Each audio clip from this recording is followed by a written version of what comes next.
আপনাদের মধ্যে যারা মিউচুয়াল ফান্ডে টাকা রাখতে চান বা রাখছেন, আজকের ভিডিওটা তাদের জন্য অত্যন্ত গুরুত্বপূর্ণ।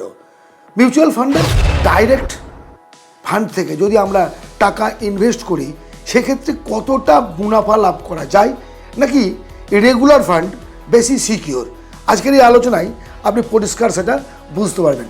প্রথমে বলে রাখি, আমি কোনো ফাইন্যান্সিয়াল অ্যাডভাইজার নই। আমার জীবনের অভিজ্ঞতা এবং আমি যেটা বুঝি, এক্সপিরিয়েন্স, সেটা আপনাদের সঙ্গে আমি শেয়ার করি এবং আশা করি আপনাদের প্রাথমিক একটা ধারণা আপনি এখান থেকে পাবেন।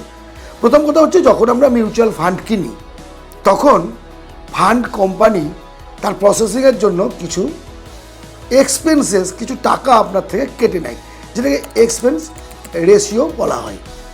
রেগুলার ফান্ডের ক্ষেত্রে কি হচ্ছে, কোনো এজেন্ট বা কোনো একটা প্রতিষ্ঠান এর মাধ্যমে আপনি টাকাটাকে মিউচুয়াল ফান্ডে নিয়োগ করছেন।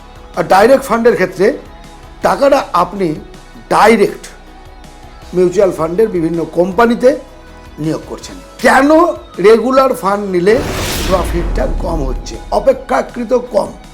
তার কারণটা হচ্ছে, যখন আপনি রেগুলার ফান্ড নেবেন, কোনো একটা এজেন্ট আছে, কোনো একটা মাধ্যম আছে, সেখানে 0.50% থেকে 1.50% পর্যন্ত একটা কমিশন তারা কিন্তু কেটে নেয়। আর ডাইরেক্ট ফান্ডের ক্ষেত্রে সেখানে কোনো ব্যাপার নেই, কোনো কমিশন কাটার ব্যাপার নেই। আপনি একটা প্ল্যাটফর্ম, কোনো একটা কোম্পানি ডাইরেক্ট ইনভেস্ট করছেন, ডাইরেক্ট সম্পূর্ণ টাকাটা আপনি ভোগ করতে পারছেন। ফলে আপনার এক্সপেন্স রেশিও অনেক কমে গেল, এনভিএ, নিট ভ্যালু অ্যাসেটস আপনার বেড়ে গেল, অটোমেটিক আপনি বেশি লাভ পাবেন।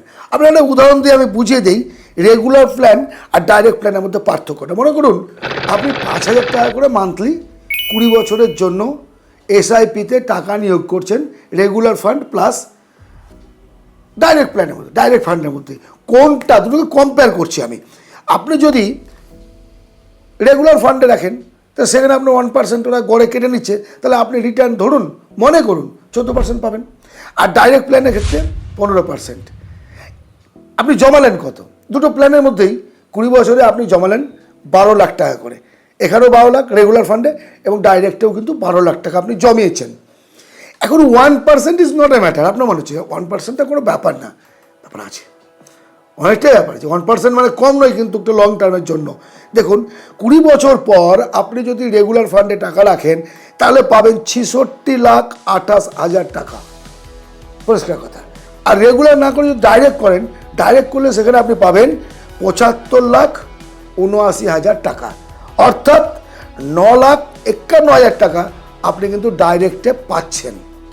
এখন প্রশ্ন করবেন, তাহলে আমরা কোথায় টাকা জমাবো? রেগুলার ফান্ডে জমাবো না ডাইরেক্ট ফান্ডে? আরও পরিষ্কার বলি, পোর্টফোলিও বোঝেন? শেয়ার মার্কেট সম্পর্কে কতটুকু আপনার ধারণা আছে? যদি আপনি মার্কেট ওঠা নামা, কখন লক করবেন, কখন সুইচ করবেন, কখন টাকা তুলে নেবেন, কখন আবার ইনভেস্ট করবেন, এই সমস্ত ডিটেলস আপনার নলেজ থাকে, তবেই আপনি ডাইরেক্ট প্ল্যান কিনবেন। আর যারা কিচ্ছু বোঝে না, শেয়ার মার্কেট সম্পর্কে, মিউচুয়াল ফান্ড সম্পর্কে তাদের কোনো ধারণা নেই, তাদের কাছে আমি অনুরোধ করব, আপনি রেগুলার ফান্ডে যান। সেখানে আপনার কোনো দায়িত্ব নেই। যারা অফিসিয়ালি আপনার দালাল, যারা আপনার এজেন্ট, তারাই এগুলো চিন্তা করবে। সেখানেও আপনি কিন্তু লাভ করতে পারবেন।